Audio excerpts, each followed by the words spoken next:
So we're the Extensionists. We do a podcast about agriculture extension. I'm Whetter. I'm Toban and Dez. And I grew up in this part of the country. I went to high school, or all my school, in Delray. So where are you from? We live in Manitoba. Way out east. Well, welcome to Britain. Way out east. Yes, that's how we Wheatlerites identify. East. Yes. I'm not wrong, yeah. Steinbach is Jansier from Bitsy, that people German stuff. You've been to Ag Days before? I had been to Ag Days before, yeah. It is always an event getting here. And if every one of you know, like, it's always storming during Ag Days.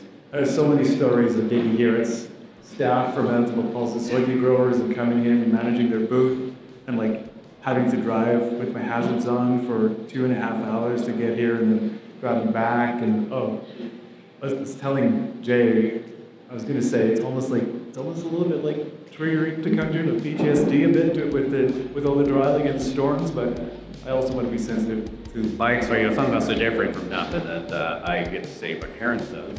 Yeah. And we drink tea and watch trainers instead of these big red chairs and ballistic that keep working.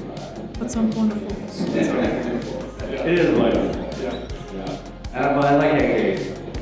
Obviously, in my comfort zone here because I feel like I'm with my people. Yeah. And there's lots of relatives who pop by and say hi, and half the people I know someone that are related to a large percentage is.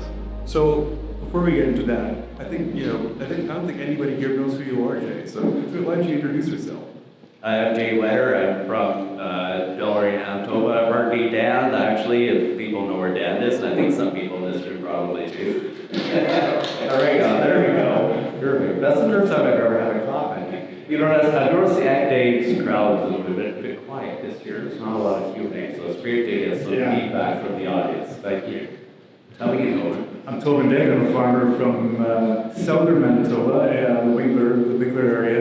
I think there's a few of us represented here, but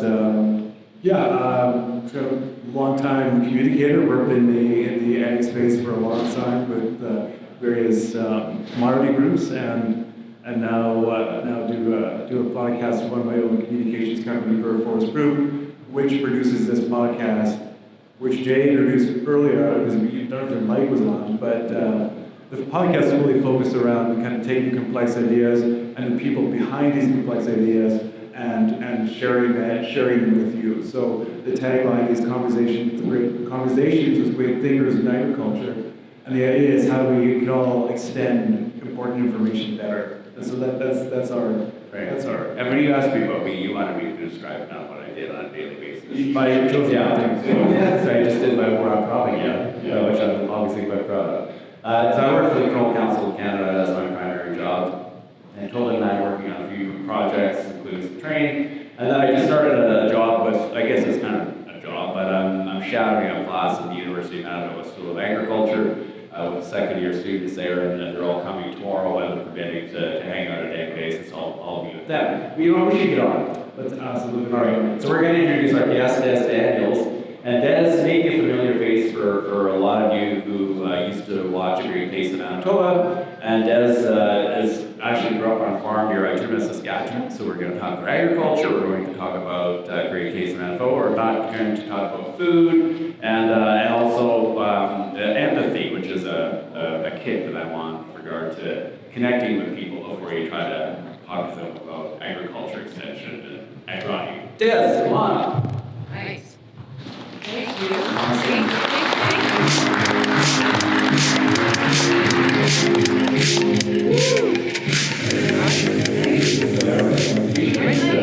you. You never used to that. No, I don't think so.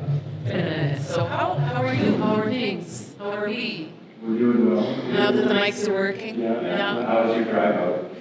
So maybe not PTSD territory, but yeah, it's been that kind of a winter. I'm sure lots of folks have experienced this. It's like any major event or activity that I've had to do in the last 3 months has involved white knuckling for at least 50 kilometers, including a wedding I was officiating a couple of, just before Christmas. But first 30K was a bit rough, but it was smooth sailing after that. So, yeah, happy to be here. It's been a bit since I've been in Brandon. Are most Japan people like So no, but my parents live in Whetter in Arizona, and this Nice. sort of friends are here, and so he's determined that I take his truck to the egg base. Oh, sweet. I think it's the way we should into the egg industry while he's in Arizona. So he's like, you should really just take my truck. And so I took my truck. That's why I offered to pick you up and drive you. Which I appreciated. It would be a massive truck. Yeah. So I had a little Tacoma, so. And about 6 kilometers into my drive, I was thinking about that offer and feeling a little bit foolish that perhaps I hadn't taken it. But we're here. We're here. Yeah. So. Can we call me back? I do this guy. Yes, no, you go ahead. No. Bill does this as well. That'd be one of the things I can read his mind. I'm not actually very good at reading people's minds. So it's better just to tell me what you want me to do. Are we ready for it? We are ready. Let's do it. Yes. You're never ready for Ituna. Let me just start by saying that. Okay, now, what would you like to know about Ituna? Yeah, well, exactly. What makes it scary? Well, I don't know what makes it scary. I mean, I think what makes Ituna wonderful is what makes every small town I'll say Manitoba and Saskatchewan special, which is the people, right? They've changed a lot since I was growing up. When I grew up, it was primarily a Ukrainian Catholic farming community, and it is still very much a farming community, and certainly some Catholics are there and a lot of Ukrainians, but there's a lot of other folks that have come from other places. It's a very affordable place to buy a house. A really nice house, actually. No, I mean, it was a cool way to grow up. I didn't think that way at the time. And I'm not even talking about Ituna. I'm talking about just being a farm kid, right? And I'll be very frank and very honest. After milking cows morning and night, from the time I was about 6 until we sold them when I was about 17, it was like, what else is out there, please? And was quite happy to, take my leave. And now it's truly, I would never trade that for anything, like nothing, because I recognize it for what it is now, which is something very, I mean, it's humble, but it's also, super real and it's super beautiful. And I will never work, I've said this so many times, I will never work as hard as an adult as I did when I was a kid. And I'm not even kidding. That's not hyperbole in any sense. It's really just the way it was. It was hustle all the time, Wow. What was your favorite thing about the farm? Favorite thing about the farm? Springtime and going to milk the cows with my rubber boots and it's sort of that in between winter and spring. It's like the little bit of ice that's on top of I haven't thought about this for a while, but it's when you can tap on it and it's ooh, it kind of makes that sound. And actually I was super fortunate because it's a 3rd generation farm. And so my great grandparents lived on that yard and my grandparents were also there when I grew up. And so spent a lot of time at my Baba and Dito's house as well. They were just right down the hill, right past the barn and to Grandma and Grandpa's. It was just the best way to grow up. The rubber boots in spring just created an amazing visual for me because when I think of the best times, it was also that spring melt when the days are getting warmer and sunnier, and you put your rubber boots on and you're walking down in the ditches while the water's running. And we lived on a farm that had quite a few hills, so there was always water running somewhere. There's always places to go stomp around and make a mess, and it was the best. It was. I want to do it right now. I'm going to do it this spring. I'm going to go back to the farm and because my parents are still there. So right on. Well, Toban grew up in the flattest place in the world. Was there any running water at all in Winkler? So my memory is in spring, we had cattle, no dairy cattle. And I'd come home from school and I would have to chore. So I'd have to wear, in spring especially, hip waders essentially, and carrying chop pails like this, sludging through and then filling, spreading it in the troughs. And the cows, of course, are, distant except when you have chop pails. And they just gather around you and they're right beside you. And there were so many times I would just get so flipping mad at those things because they would just bring these 1,000-pound animals would just come at you, right? See, so it's a good memory, but it's a little fraught. It's a bit. Then how old would you have been when that was going on? Oh, 12, 13. See, that's the thing, you get started early when you're a farm kid, and again, at the time, it just really didn't have much appreciation for it, but it's kind of a special thing, Yeah, it's a really special thing. You share that anecdote, and really, I think agriculture people, farm people would be like, I get that. You know, Yes, we all for have a sure. story involving like that with hip waders or some, Yeah. you know, kind of animal thing. Yeah. So When did you decide that like you're milking the cows? Am I doing that right? Stop. I'm not very. sort of. You're about 50% there. yeah. So there's milk all over the place. Or It's been a minute, but probably I not think it's like coming out riding at a all. bike. I'm not sure, I but never really milked cows, as you can tell, obviously. When did you decide that you wanted to become an actress? Actor? What do you call it? Not actress. I think actor? either's fine. I think they're interchangeable. Well, and like to be fair, I did not become one, but But you wanted to be one. did, When I you were did. milking those cows, I you think, did, I got to that's get out of true. here and get to Hollywood. Yeah, there was definitely like for sure some dovetailing going on there. You know what? I always thought drama was kind of fun and cool, and then I ended up because I didn't have a ride to my practices, so I auditioned sort of on the sly, and then my teacher was like really cool, and he let me rehearse at lunchtime. So I didn't tell my parents until like 2 weeks before the dinner theater that this was happening. So, and then I ended up winning a really kind of a cool provincial award, which was kind of a big surprise. And I thought, oh well, for sure, now I can do this for a living. But didn't happen, and I ended up in radio instead, which was, you know, obviously a really fun and nice sort of second thing to do. But you have a face for TV or acting, and you're stuck Thank you. behind radio. Thank you. Yeah, you're welcome. Yeah. But you got the TV. I You got ended to up, do yeah, I that, was super lucky and got a chance to do that as well. So Yeah. Great Taste. That was kind of came out of absolutely nowhere, and it was super fun. Super. I guess fun. we should jump to Great Taste. We've only got an hour, and Abby keeps reminded me that we only Abby's have an our hour. producer. Yeah. She's standing there with the Actually, I can't even see We the love timer. Abby. Does anybody see the timer? No. Okay. There's a timer. Well, there we go. We're safe then. There's no limit. All All right, here we Great go. Taste. Oh, so your radio days to Great Taste. Was Yeah. there what significant things happened in that interim? Sort of like the overlap. Well, Yeah, they're, like they're what? really. Anything notable that we should be talking about in your life, the life of Dez? Oh boy, life of Dez. Well, there's probably a lot of things that I maybe wouldn't care to talk about. There was some rough stuff. I had a hip replaced. Is that where your angel wings got all tarnished? That's Okay. probably something like that. Yeah, no, okay. like so you're talking about Well, like this is you were telling me about your angel wings earlier. So. Anyway, that's a whole other aside.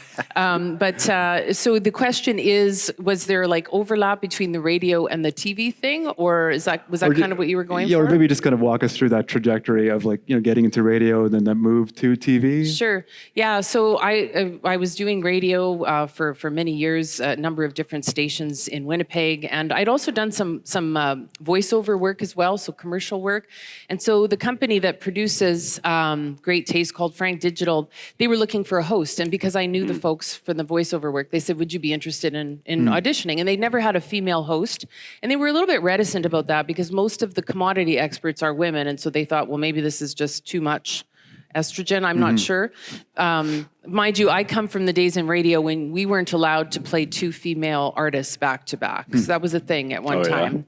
Can never have, too much female. But anyways, auditioned and was successful at it. And so that was like, okay, here we are doing TV now. And so it really did. It was just kind of an opportunity that presented itself. And I was just so excited and just, okay, here we go, something new. And it was just fabulous. It was like 9 seasons that I was involved in. It was just great fun, great fun and learned a ton as well. Let's review what Great Taste is. So what was it all about? Sure. So Great Tastes of Manitoba, I think it was on CTV for 35 years. It was a very long-running show, and basically it highlights Manitoba commodities, products, and in more recent years also really highlighted farm families, farming communities, and sort of put that more personal touch on it as well. And the show is still it's still being produced. It's it's online now. Yep. So yeah, that's kind of it in a nutshell. We're just really celebrating all things Manitoba and the various incredible products that are produced here. Yeah. Were you involved in Great Taste at all? Did you work with Did them? you do Yeah, like with Manitoba Pulse Growers, right. or Pulse and Soybean. Were you Yeah, we on- definitely. You were on the show at one point? No, I was never on the show, but I was part of like the planning sessions and stuff okay. like that. We would talk about recipes, and we had a chef, Gord Bailey. Okay. We got him to come and do some Pulse recipes. but yeah, we were. I was a part of it. And if there's anybody from the commodity groups here, it is a very much a part of that fabric for sure of Manitoba. Well, and so much of the show, I mean, it's like 95% of it is what happens behind the scenes, right? And they work so hard, the commodity experts work so hard to create these recipes and really highlight the product in the best way that they can. And so really it was fun to help facilitate that. Yeah, it's fun. And like part of the purpose of the Extensionists podcast is to talk about tools of extension. And we actually haven't talked much about TV or even radio as ways to get messages out to farmers, or in this case, it was a city audience for the most part. Well, it was carried on the rural network, and I think it actually still is. Okay. So when I said CTV, so there were actually so it wasn't just Winnipeg target audience. It was, no. Okay. Yeah, it's a fairly broad audience actually. It surprised me the folks that would come up and say, "Oh, I watched the show with my mom and my grandma the other day." I'd be like, "Oh, and it was available for consumption beyond Winnipeg for sure. Yeah. But how did it? So you said you did get some feedback every once in a while, but like what would be the motivator to use TV, say, instead of just like a magazine ad or a magazine article? Like what was TV offering in this case that other mediums wouldn't? It's just visual. It's the ability to showcase in a visual way not only the food and the sort of what you ended up with after you finished that recipe, but the process itself, which people just love cooking shows, They do. They're so fun to watch when they're produced well. And I have to say that Frank Digital does an amazing job. They're absolute pros there. The audio was always good. The video, the quality of the show was really something that I was always so proud to be a part of, and it just looks great. And so they do these things called beauty shots. So the cooking portion of it was, that was a part of it. But then we'd have to leave the set, and then they would be spritzing food with water. They would be setting it up. Yeah. No, for real. It was like a huge part of it. And it's an art form. And so it looked incredible. It looks great. Like if you watch it on YouTube now, we're on greattastesmb.ca, I think is the site. You'll see the video is amazing if you haven't had a chance to see it. GreatTastesMB.ca. GreatTastesMB.ca, unless they've changed it since I've been involved, but I don't think so. Yeah, YouTube, Great Tastes of Manitoba on YouTube. Yes, well, YouTube is an amazing way to show how you said like visual, how to do something. Yeah. And so whether it's on like network TV or on YouTube, it's the same principle. Absolutely. You're absolutely. However you choose to consume that video and wherever it's available. Yeah. In our notes, I think when Ashley interviewed you initially, she has here being on TV was a little bit performative. I think is how you had put it. Sure. When you say that, what does that mean? Because performative, if you meant what I think you did, then I want to kind of riff on that a little bit. Yeah. Yeah, well, I guess it's a little bit like this. Okay, so we're sitting here, and we all changed our shoes before because I tromped in here in my winter boots, and y'all had nice shoes on. I don't know, then they got even nicer. I was like, holy smokes! And you got some really cool socks. Is that you on those? That's socks? my face, and this is Jay's face. Oh my lord! I have red ears. Where do I purchase those? That's unreal. Abby got them for us for Christmas. So you're brilliant. You're like the coolest person I've met recently. No offense. So with TV, obviously it's a visual medium, and so there's a certain way in which you have to carry yourself. It's like there's another dynamic or another sort of element to that presentation. Whereas in radio, if this was purely your podcast, which normally you record this on your farm, correct? We'd be sitting there with our feet up and whatever, wearing our dirty t-shirts. Not that we would do that, but we could if we wanted to. So that's sort of there's like this other energy that exists with TV that's purely visual, right? And so. I would say that's kind of that's sort of the main, that was the question, right? It was. Sort of like did I swerve around that wildly? And did you, sorry, one sec, did you like that? Like the performative nature of that form of communications? Was that Yeah, it's fun. It's Okay. really fun. I would be absolutely exhausted when I was done. Sure. Very different than Yeah. radio, although that's tiring as well. But there's just a different, you got to kind of take it up just one more kind of notch. And so Yeah. it was great fun and very spontaneous in a lot of ways. But you really kind of have to be on your game, right? So, and those things, like those episodes that we would film, once we started cooking, there was no turning back because you only have so many ingredients and there's only so much time. And we would shoot sometimes 4 episodes in a day. So it would be like boom, boom, boom. Yeah, right. So once Yeah. you're going, you're going. So it's like, okay, you're just firing on all cylinders or hoping you are. Did you have any scenario where you had to you totally burnt the pork chops and you're like, okay, now how do we do a Manitoba pork promo? And Yeah. No, they're just amazing in post-production. Like they have all kinds of ways. But I think it was actually Susan at Manitoba Pork where somehow I think it was a new cooktop, and so something got turned up a bit on the high side, or it was on, and then they were doing some other things, and we got a little bit late starting the segment, and then she put something in the pan, and it just not incinerated. Did they There put was some that on flame. the- There was a Yeah. little flame going on. Nice. So but for the most part, it was all very well managed, and they had that down to a science after that many years of doing it. did so. that make the final edit? That little fire? I don't think scene? so. No. Okay. I think they took that out because ideally, we want to encourage people not to set their kitchens on fire. What was the worst thing that Here's ever how not to do it. Okay. There's a tip. There's a public service announcement embedded in there Yeah. somewhere. Could have probably used that. Yeah. What's the worst thing that ever happened when you were doing it? The worst thing? Yeah. Oh, that might actually be it. Like you're talking about like the live segment. Well, just like some fun little behind the scenes thing that nobody else would have seen. I don't know. Well, Manitoba Liquor and Lotteries used to sponsor it. I don't know how far we should go down that rabbit hole. Maybe I'll just leave it at that. Yeah, sure, Just take the 30,000 foot view on we that can one. imagine. I like it. And yeah. Fill in So the blanks. any tips for if there's an organization out there thinking about little snippets of video or even TV, like things that editing wise or just performance wise that makes a difference between something that's effective as a communication tool or less so? Well, the editing part I can't speak to because I never really did. I wasn't involved in that part of it. As far as any kind of interviewing or any time that you're engaging with folks, I would say the most important thing is always to bring curiosity to it, and that's kind of a cliche sort of comment, I guess, but I mean genuinely curious. Like be curious about yourself, but also clearly about what the other person is there to talk about or to promote. And I think we're all, just generally speaking, we're all starving to be listened to.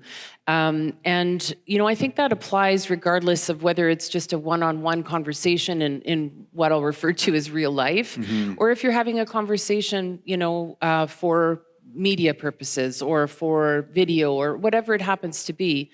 Because I don't think that you can fake genuine. I think you can to a certain extent, but it really helps root everything if you as the interviewer, because that's really that generally I'm sitting over there. P.S. I'd much rather be over there than over here. I'll tell you right now. But if you bring a natural curiosity to it, I think that always shines through. And I think that that's true of any conversation that you have, with anybody, because, and I catch myself doing it too, where thinking about what I'm going to say, even before people are finishing. And that's something that, takes a little bit of practice to sort of bring yourself back from. So curiosity is hugely important. Yeah. One thing I want to pick up on also in the notes is it talks about you write every day. Like I do. So this is interesting. So I want to talk about this because it says you write for an hour every day.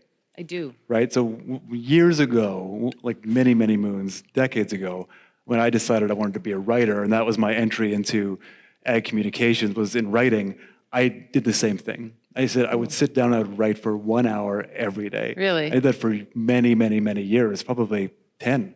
Okay. if not more. Like And starting from the time you were... like it would have been early university days, like 20-ish. Okay. Yeah. Was this Morning Pages from Julia Cameron's book, The Artist's Way?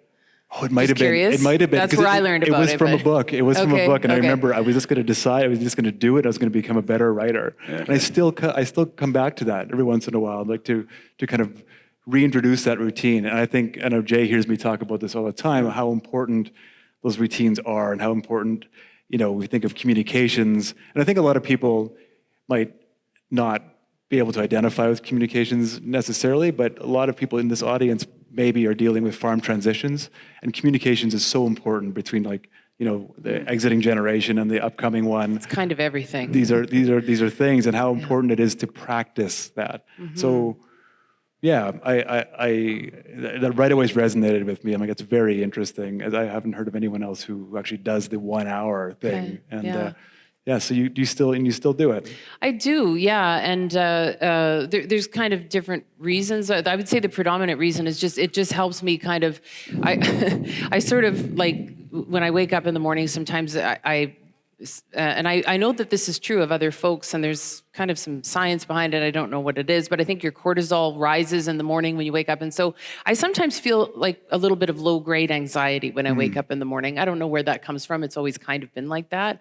And so I find that if I can just sit down and dump it all out, it's very, very cathartic, and it just calms me down. It's like, okay, I'm gonna just take everything that's buzzing around in here and I'm gonna just put it on the page. Yeah. And so that's kind of the main, and it's very, I have my coffee and it's quiet and my son's not up yet. And so, it's just a really grounding way to start my day. The work that I do professionally now, for the most part, is as a social worker. And so it's very, very, very important for me to have ways to ground myself and to enter into my day and feeling calm, Yeah. So that's a large part of why I do it. And the other part is that, I've written, poetry mostly, since I was milking cows when I was 6. So I've kind of gotten away from that a little bit, and I want to do more of it. I'm sort of in a transitional phase in my life. And I've decided that that's something that I want to try and do a little bit more of and see what happens. Very cool. Yeah. And very, very cool. For both of you, it's like what were you writing about? So you talked about just kind of what was in your head at that time, but would you write about things that you could then use? Like, you know what, this is in my head. I'm writing all this down. And this is what creates some sort of tension for me. Maybe I should go and deal with that today. Like, was it ever like an action? Sometimes for me it is. Sometimes organically. Like I don't really have an intention for it. It's just like, blah, just whatever comes out. And so sometimes there's, maybe 3 pages. Like there's the hour, some of that's the creative work, but the sort of the mental dump, that's 3 pages. And by the 3rd page, I find that if there's something that I'm seeking resolution for, there'll be some kind of insight. It's kind of magic. Like if you're trying to noodle through a problem, 3 pages, that's what they talk about. Yeah. And it really is kind of shocking. By the end, literally by like the middle towards the bottom 2/3 of that last page, it's like, it's really bizarre. So that kind of, sometimes there's like, okay, I can do that. Or, I can think about this in a different way or feel differently about it. Do you think companies or organizations could use that as an exercise before a meeting or something? Wow, or why not? Yeah, like so write down everything you want to accomplish with this board this year. And Make then, everybody write 3 pages before you start the meeting. It's an option. Like, right? I'm just thinking of any sort of tool to get the creative juices going or communicate in different ways. And I've never even thought about it until you just mentioned it, as maybe there's something to that in terms of like clarifying Indeed. what's going on inside a head. Yeah. And then how to share that with the public. They talk about it as a good exercise for people who, we're all creatives, right? But for people who are sort of really channeling that. But why not? It's another way to, take what's in here, because sometimes it's we go over and over and over and we kind of ruminate and things. And so sometimes if you take it out of here and put it, where you actually can see the words, sometimes it can create a shift. Yeah, why not? Yeah. Yeah. Toban, what did you use? Was it just to practice writing? Well, I think for sure that. So I wanted to become, this is, early days, I wanted to become a journalist. I wanted to get into that world. So it was a matter of honing a skill. But then I found there was a direct relationship between how much I wrote, how good I was, or not good I was, that sounds terrible, but, and I don't think it sounds terrible. Thank you. You're a great writer. Clear writing and clear thinking. So Yeah. even to this day, like if I go back to writing now, and I haven't written in a while, it'll take a bit to kind of shed that rust. But as soon as you do, and as soon as it starts to flow a bit, and as soon as, for anyone interested, it's really interesting. Like if you do it a lot, there's that direct one-to-one line between what you write and how you think. And that's a really kind of cool place to be. You feel like you can communicate kind of crisply and as clearly as you can as a person, if you can get to that stage. And I'm sure you can kind of Finding your voice too, I suppose. yeah, and it's an interesting process, and like I've talked about before, like that whole idea of practicing. Like we talk about communications, we talked about effective communications. There's nothing that can replace actually doing it and trying it and continuing to do it. And Yeah, well, and that's like the other part of that, though, is that some people just are not, like, that would be hell for some folks, Sure. and it might not be very useful. But it's an opportunity to, to try and find a way to, as you say, refine whatever it is that you want to say, Yeah. and in the Yeah. context of connecting, as far as like the sort of the your podcast and what it talks about. Yeah, it would be an interesting experiment to do. All right, everyone. yeah, So everyone brings into a cold sweat. It's hard to try new things. I mean, let's It be is hard to real. try I new hate things, it. I yeah. hate it most of the time. Oh, and then I'm having fun. So Yeah, cold sweat. That's just what you want when you're Right? running a board, is to Yeah. have them all like, oh God, here's Jay again with his harebrained ideas. or you know what? People might fall in love with it too. So. yeah. At some point, we need to talk about empathy, but I wanted to talk about drumming, which is totally like a left turn. Like, Yeah. I don't know, but we were talking about this by that Amazon sprayer. We were like in the Manitoba room. We were kind of got into our little circle, and we were gonna sort of miming some drumming, but. I don't know. I like thinking of harebrained ways to start a meeting. I was at a Canola Council convention. This is before I actually worked for the Canola Council. I was covering it as a reporter for Country Guide. And it was in Victoria. Country Guide? Country Did you- Guide, yeah. That magazine? The It was- magazine. Oh, I Yeah. remember that. Yeah. It was Oh, right by the funny. Western producer. Yeah. My dad's. It was right beside. Nice. Yeah. Well, they're together now, apparently. Okay. But that's for another time. Another time. But so we all of these Canola Council, the attendees at this conference, anyone who wanted to drum could get up in a big circle. There's probably 30 of us in a circle, including who was at the time the president of Cargill, Canada. And Wow. so we all sat down with these drums, and I loved it. And I don't think I've done it since, but it was so fun. But Drums, the great leveler. the drums. And I mean, let's start a meeting with, okay, we got to write 3 pages, and then now we're going to sit in a circle, and we're going I'm to start coming to our. that meeting. just like That all sounds these- like my we're kind gonna of start our talk jam drumming. right All the there. new techniques, we're just going to unveil them I'm here. in. Everybody's going to do them. Where do I sign? No Yeah. AI required. Yeah, I love it. I love it. But anyway, so yeah, there actually is probably some sort of question embedded in there somewhere. But so what is? You want to know about the drumming? Yeah, I wanna 'cause know I what- mentioned it in the Yeah, exactly. So here's the story. I've been a dashboard drummer my whole life. Very pathetic. But I love it. And then when I was doing the Q94 morning show with Bo and Tom, Bo's son Eric was in a high school band, and he was a drummer for about 5 minutes, and then he hated it. So then Bo was looking to recoup his loss on the drum kit, and so he said, "Do you want to buy it?" I said, "Yes, I do." So I bought it, and I took it home, and I moved it like between the 6 houses that I lived in over the course of about 15 years, until finally I was like, "This is ridiculous. I'm selling these drums, because why?" And then fast forward a couple of years. So my son is now, he was off living on his own for a bit. Now he's back with me, which has been wonderful. And he is actually a drummer. Like he's learning, he's taking, lessons, and that's sort of his aspiration. And so just sort of like in the last couple of years, had an opportunity to join the University of Manitoba Drum Circle. Like there's the student affairs group that I work with. That we have it's like an outreach thing for students, and staff can join in as well. And it's just been so much fun. Because sometimes thinkers, communicators, like it's really hard to shut this off. Like that's what I find so often.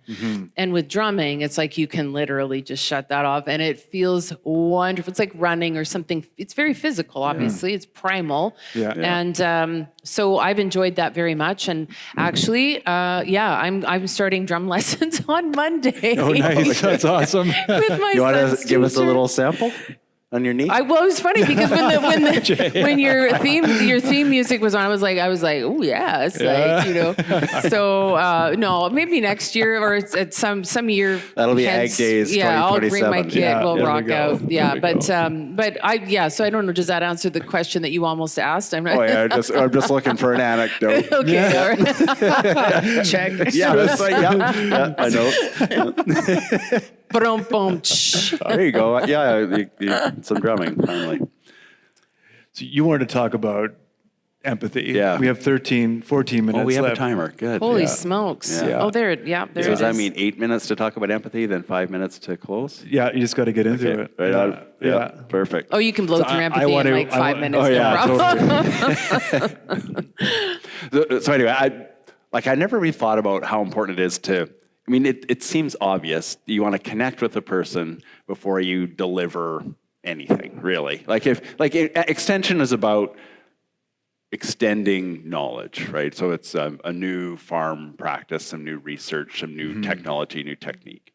And in extension, traditionally, a farmer might come with a problem, and then you say, "Oh, try this, try this, try this." And I've been doing this journalism thing for a long time, and I'll write an article about how to do a practice. But I think it's this face-to-face where you can try to make a connection with a person, and then see if whatever idea you have actually might work. And we've had 2 guests on the Extensionists that are really memorable for me in terms of kind of thinking through how that might work. And Tracy Herbert, who works for the beef, I can't remember exactly, it's a beef research council out of the prairies. And Tracy lives in Saskatchewan. And she said like the key number 1 step in extension is empathy.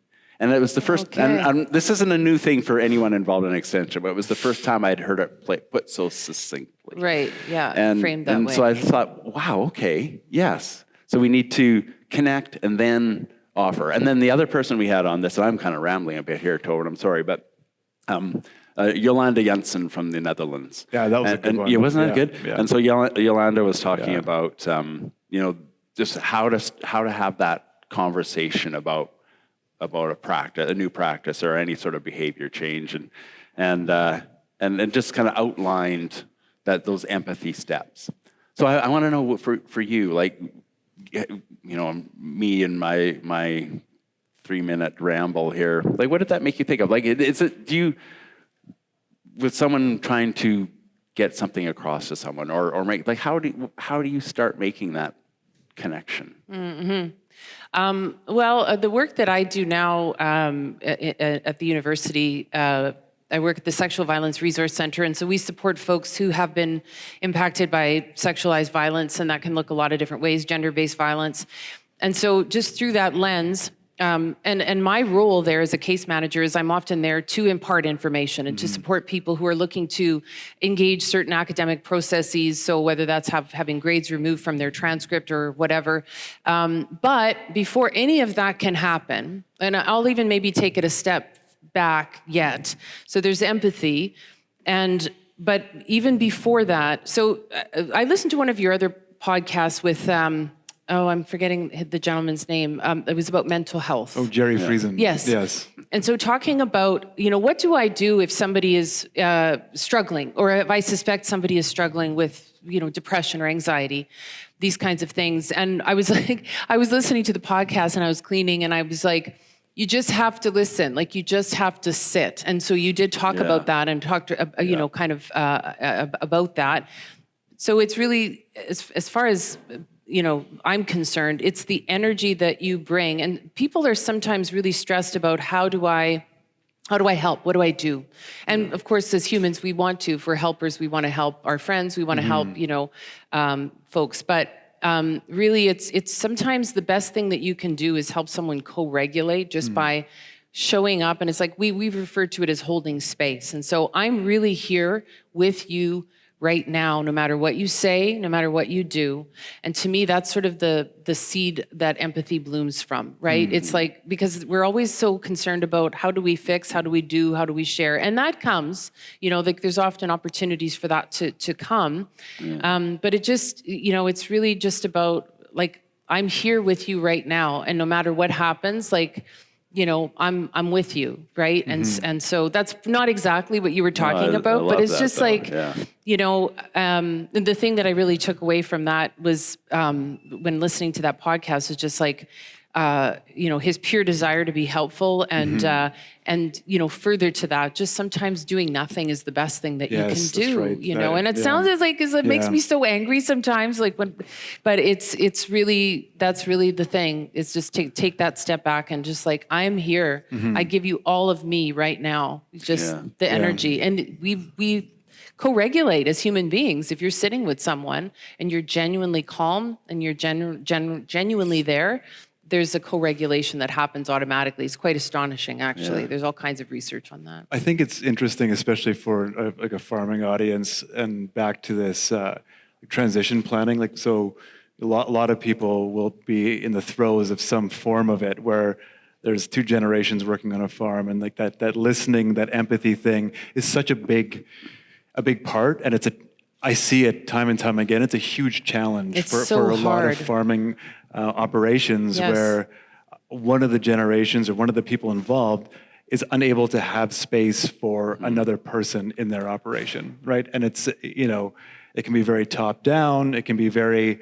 there's all these hierarchies, but there's none of, like, in some cases, there's no this co-regulating. And I think that's a really important thing for, anybody here who hasn't thought about empathy or tried to kind of really bring it to their own operations or lives, that it's a real thing. It's a worthy goal, I think, and with succession planning and things like that, like the other complexity there is that there's so much about identity that's connected to that, right? And so there's that sense of I want to protect my side as well, or how I see it, or how we've done it. And so it's a worthy goal, regardless of the enterprise, I think, whether it's interpersonal or work or, with our colleagues or our neighbors or whomever, I'm here for you. I'm listening to you right now. How do you start that conversation? Do you wait for the conversation to come to you, or are there scenarios where you really feel like that there's a conversation that needs to happen and then you have to initiate? Like within a work context, or because it varies, right? Well, we talked about, succession planning is work because the farms are workplaces, but yeah. Maybe any scenario. I mean, that's a tough one, right? Like succession planning. I without going into a lot of detail, that's something that my own family is engaged in right now, and it's very complex, as for how you sort through that, that's a great question. I don't have an answer to that particularly. If the answer is, or if the question is more about how, are you asking? Bring something up, No, I'm not asking how to start a succession planning conversation. I'm just, no, don't worry. Please, no. Here's some paperwork. No, Jay. What do we do, Dez? Don't do that to me. If you think a tough conversation needs to happen, like how do you enter in a way that just kind of recognizes? But, we're not going to solve all these problems right now, but I'm just like, what's a safe entry point where people aren't going to get up and leave? Well, you can't really control what the other person is going to do, right? The thing that I try to do is be present, like fully present within myself first. So I do a lot of grounding stuff. I meditate a lot, and meditation, that sounds very lofty, but sometimes meditation is literally just taking a conscious breath in, holding for a moment, releasing, and just being in the body for a moment, because again, our brains are so busy.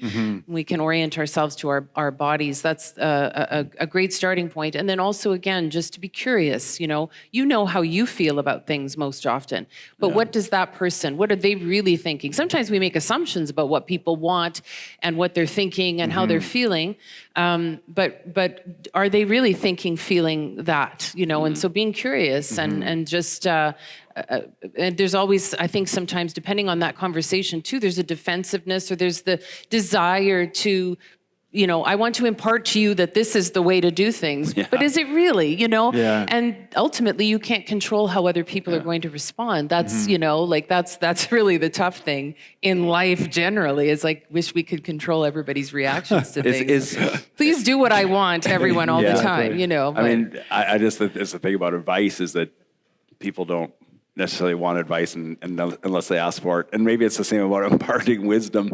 Like, is there a time and place for imparting wisdom? Or you just wait for an opening or when you're asked a specific thing about that? Is that the best strategy? Even, like, I'm just thinking of family dynamics even. Like, when do you impart wisdom and when do you just wait? I think that if there's been some rapport that's been established and everybody is kind of in a place of calm, sometimes you can test the waters a little bit on that, but you're never 100% sure how that's going to land. I feel like, there's like this, there's got to be a way to do it that is not going to ruffle feathers. And I don't know that that's necessarily always possible, but I think a starting point is, are either of us activated, in whatever way? And the more communicating you do, the better you become at figuring out when people are somebody kind of PO'd or, that's not the time to be introducing anything. But so just, I think if everybody's calm, it's, that's a good place to start. And so if you're ever activated, do you pause and let's do this again another time, or do you just work with through clients? the activation? No, but certainly in personal conversations, absolutely. Walk away from a conversation. And sometimes that's the most respectful thing to do. I think it's a show of it's being respectful to myself and to the other person as well. I can't bring my best self to this right now. Oh, yeah. I like that. It sounds a bit silly, but it's true. No, sometimes for sure. you got to take a step back. Yeah. A big step back. Huge. We are running out of time. Okay. We are. How did that happen? Whoa. I would like, fun. would you be able to conjure like your favorite pulse recipe from your time with Great Taste right now? Oh, favorite pulse recipe. I know I have some, because I did actually print a lot of those recipes just overall. Favorite one? That's a tough one. Okay. That's Put fair. me on the spot That's here. Fair. That's fair. Do you have a favorite pulse recipe? Oh, geez. I you wasn't have the a host. favorite- I have one. wasn't the host I'll of Great share Taste. one. How much time do we have? We have no actually, time. so I want. Did you actually want me to answer that? Actually, Maybe? okay, there was a You- barley you salad we answer. did, a couple of which I think was under the Pulse umbrella. Yes, and it was, it's delicious. It's absolutely spectacular. I'll text it to you. Yeah. Okay. Yeah. Yeah, then we can it's share it. really, Okay. really good. Right on. Yeah. Right on. You don't want my recipe? No, I don't want your recipe. I wouldn't mind your I'll recipe. You can share it text me later. your recipe later, and I'll text. Communicate. I'll text Toban mine. You text me Yeah, yours. that's We're right. good. I think we've got to do our closing now Okay. quickly. I think So- you're getting activated. It's probably time that's- to Yeah, wind her exactly. down. I'm So pretend we're not here. walking We're away. going to Okay. talk about our All right. conversation with you. Well, that was fast. That was very fast. Yeah. Yeah. And what was your takeaway from the conversation with Dez? I was really frustrated that she couldn't remember her favorite pulse recipe. Well, it's you're setting that up. I was going to say, no, tell me your favorite canola recipe. Yeah. Oh, geez. It's going to be a battle. Yeah. I'm agitated right now. I'm going to walk away and just let you close this podcast. All right. No, okay. What was your takeaway? I mean, I do like the conversations we're having about empathy and communications as kind of as heady as that stuff is, and as impractical as it may seem for an ag audience. I think we need to kind of keep talking about it. I think we need to keep that and mental health stuff. I think these are important issues that more people than we know and that more people will be publicly comfortable sharing deal with on a regular basis. Whether it's succession planning or just regular communications with peers, colleagues, whatever. I think that's a really I think that's a thread we need to continue, and I appreciated that part of the conversation. Well, the whole conversation. My takeaways are I want to do that drumming thing again. There's something about just like that beat that kind of just kind of gets gets your kind of settles your mind down and gets your brain thinking in different ways. And the writing, like I am so bad at routines. Like I couldn't do the same thing every day for even like 3 days in a row. So writing a journal every morning, I would have a hard time doing that, but I can definitely see the value in just like expressing what's in your head, getting it on paper, or even practicing the craft of writing. Yeah.